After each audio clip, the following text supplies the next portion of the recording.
Dear students, पिछले video में ancient history के बारे में 1 मंथ बिफोर मैंने जो डिस्कशन किया था वह फिर से मैं करना चाह रहा हूँ कि आप लोगों को बीपीएससी यानी Bihar PCS and civil services में कोई परेशानी नहीं और हम अपने लक्ष्य को प्राप्त कर और अपने सिलेबस को धीरे धीरे आप लोगों के सामने जो सिलेबस है उसके अनुसार उस मैटर को हम लगभग जीएस पार्ट को कवरेज कर। और मेरे वीडियो अच्छा लगे तो आप लोग लाइक कीजिए, सब्सक्राइब कीजिए और कमेंट कीजिए। तो एंशियंट हिस्ट्री में जो है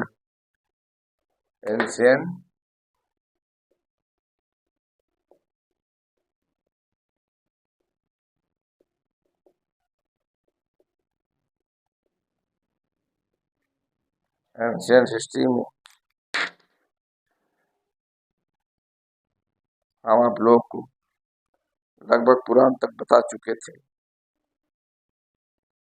बहुत आसान शब्दों आप लोग उस वीडियो को देखिए और ज़्यादा से ज़्यादा लाभ उठाइए।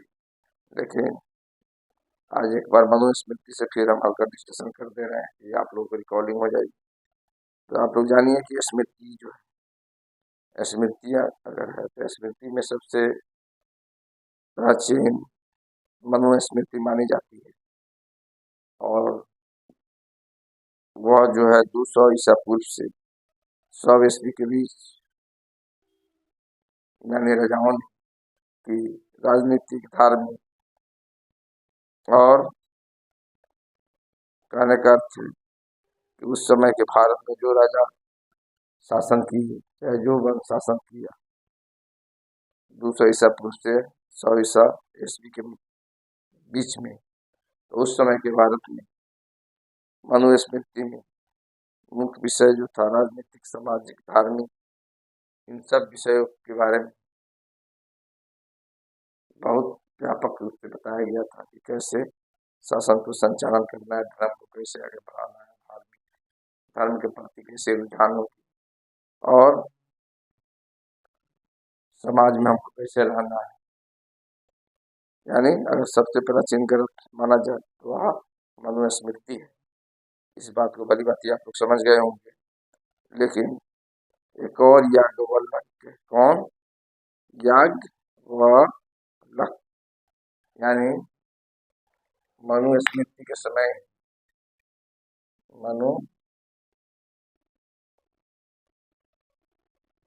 मनुस्मृति के अलावा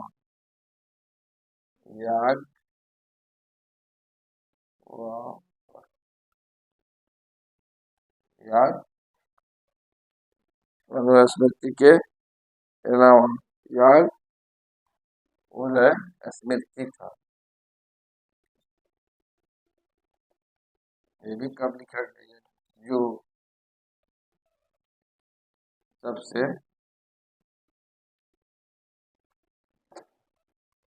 मनुस्मृति के समय क्या था? याज्ञवल्क्य स्मृति था, जो सबसे प्राचीन ग्रंथ माना गया है। जय सी बात है, मनुस्मृति सबसे प्राचीन ग्रंथ है ये है, लेकिन उसी समय के यानी कहने कब का, यानी कब के बारे में बात हो रही है? तो 200 ईसा पूर्व से 200 ईसा पूर्व से 100 ईस्वी के मध्य यानी बीच के बारे में यह सबसे बड़ा प्राचीन ग्रंथ के रूप में जाना गया और माना जाता है। हम आपको बताए हैं कि मनुस्मृति में यानी उस समय के भारत के बारे में राजनीतिक, सामाजिक एवं धार्मिक जानकारी मिलती है। अब देखते हैं कि उस समय के जो रचनाकार थे, स्मृतिकार थे, वह कौन कौन थे। यानी कब का 200 से 100 ईसा ईस्वी के बीच, 200 ईसा पूर्व से 100 ईस्वी के मध्य में कौन कौन स्मृतिकार थे जो उस समय के महत्वपूर्ण ग्रंथों का रचना की। तो पहला नाम नारद का आता है, दूसरे में पराशर थे, तीसरे में बृहस्पति थे, चौथे में जो थे वो कौन थे,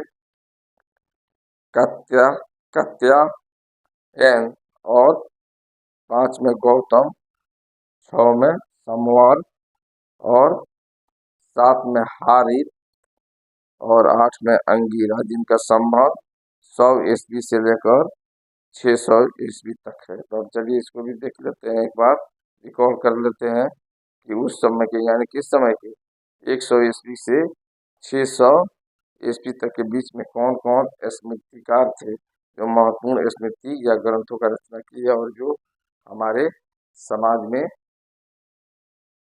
व्यापक रूप से शांति और सौहार्द का माहौल पैदा किया, उन लोग के स्मृति। तो जाहिर सी बात है, कौन कौन स्मृतिकार है। नंबर 1 उस समय के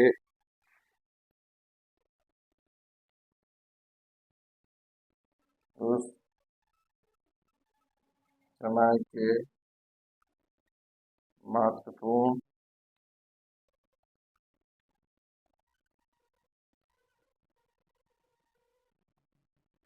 स्मृति,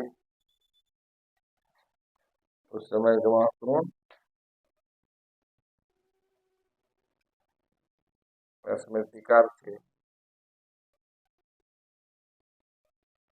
और कौन थे, यानी नंबर 1 में थे आरस, कौन थे, नंबर 1 में थे नारद, सॉरी, नंबर 1 में थे नारद, नंबर 2 में हो गए पराशर, नंबर 3 में हो गए कौन, नंबर 2 में पराशर हो गए, नंबर 3 में हो गए बृहस्पति,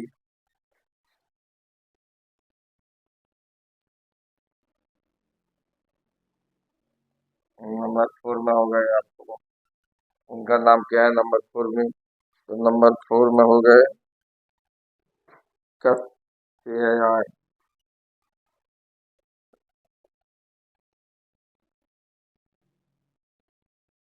नंबर 5 में है गौतम,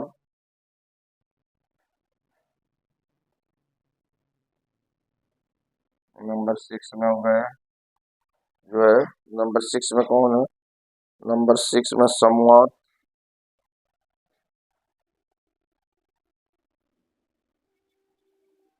नंबर 7 हो गए, संवत के बाद जो है अंगीरा, नंबर 7 हो गए कौन, अंगीरा, समर्थ गए, और अंहारी, हाँ, नंबर है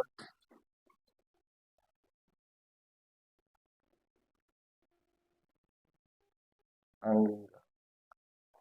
ओके, जाहिर सी बात है इस स्मृतिकार के बारे में आप लोग समझ गए होंगे कि स्मृतिकार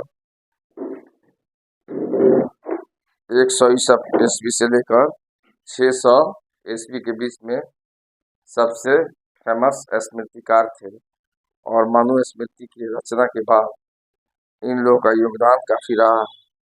तो इस चीज को आप लोग समझ गए, और नेक्स्ट जो है, जो हम बताए होंगे, वह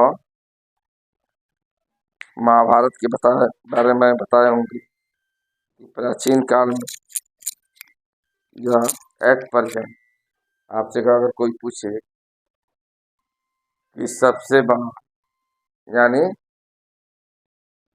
सबसे बड़ा महाकाव्य कौन है, तो सबसे बड़ा महाकाव्य के रूप में प्राचीन काल से लेकर अभी तक दो ही ग्रंथ आता है, पहला का नाम है महाभारत और दूसरा का नाम रामायण। तो महाभारत का जो रचना हुई थी इसके बारे में हम पहले जो है काफी विस्तृत ढंग से बताए हैं। हल्का हल्का जो है आप लोगों को रिकॉल कर रहे हैं कि आप लोगों का एक बार पूरे जो कंटेंट है दिमाग में एक बार जो है इसका रिकॉर्डिंग हो जाए। तो पहला महाभारत है जिसका रचना किसने किया था? महर्षि व्यास ने किए थे, जो कब किए थे? ईसा पूर्व 5वीं शताब्दी ईसा पूर्व में किए थे। और वाल्मीकि का जो रचना हुआ था वह वाल्मीकि का रचना 4वीं शताब्दी ईसा पूर्व में हुआ था। तो इस चीज के बारे में आप लोग समझ गए होंगे। और महाभारत में कितने पुराण इसके बारे में भी हम काफी जो है डिस्कशन किए हैं, लेकिन पुराणों की संख्या जो है टोटल महाभारत में 18 है। और 18 पुराणों का संबंध जो है अलग अलग विषय वस्तु से है, जिसमें सबसे जो है प्राचीन पुराण एक है मत्स्य पुराण। उससे सतवाहन वंश के बारे में जानकारी मिलती है। उसी तरह जो है वायु पुराण है, तो वायु पुराण से जो है गुप्त वंश के बारे में जानकारी मिलती है। तो इन सब विषयों पर हम चर्चा कर चुके हैं। फिर नेक्स्ट वीडियो में आप लोग आगे हम लोग क्या पढ़ना है, जो हम आपको पीछे भी एक मंथ पहले जो है जिस विषय वस्तु पर चर्चा किए हैं एंशिएंट हिस्ट्री में, तो हम लोग लगभग पुराण जो 18 पुराणों को स्टेप बाय स्टेप समझ चुके हैं। लेकिन नेक्स्ट वीडियो में हमको क्या पढ़ना है हम आपको हल्का हल्का रिकॉल करके उसको नेक्स्ट वीडियो में समझाएंगे। Okay, thanks.